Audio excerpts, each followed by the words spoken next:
Hey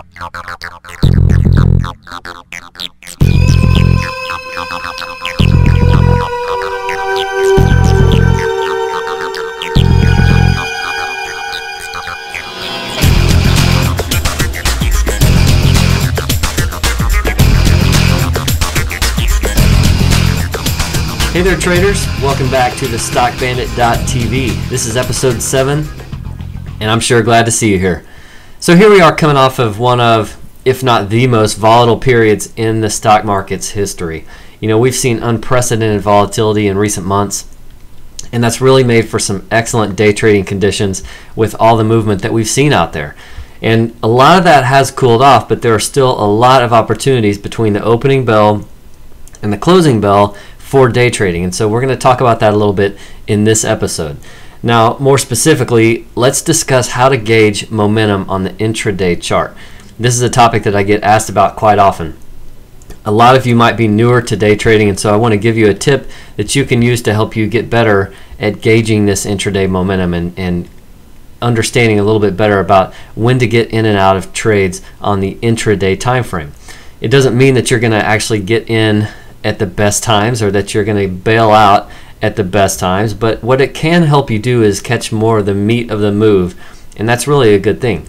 So here we are, we're looking at a intraday chart of the spiders as it's trading right now midday. It's 12:19 on the East Coast, and really, as you can see, the best move of the day, if here's the opening bell, the best move of the day was this move down early in the session, and then since then we've really settled into this choppy trading range, very range bound here as we just bounce back and forth between resistance levels. This blue line up here represents Friday's closing level, and so there's the gap early in the day. This big void on the chart that you see is where we gapped. And so since the best move of the day was this initial one, I want to really focus on that in this video. So what I'm going to do is scroll back here on the chart and give you a little bit better view of how this early session move played out. And so anytime you see a move like this, you really start to wonder, is it too late to get in? Have I missed the bulk of the move? And if I do get in,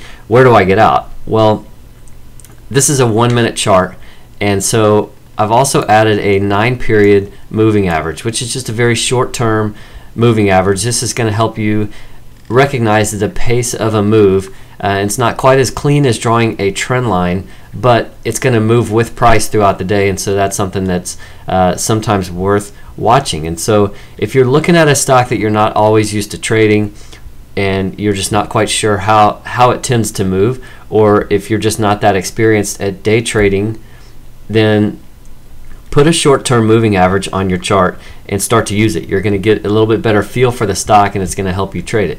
So in this case, using this 9-period on the 1-minute chart, you could have shorted any bounce back up to this 9-period moving average, and it would have offered you several opportunities for shorting the stock.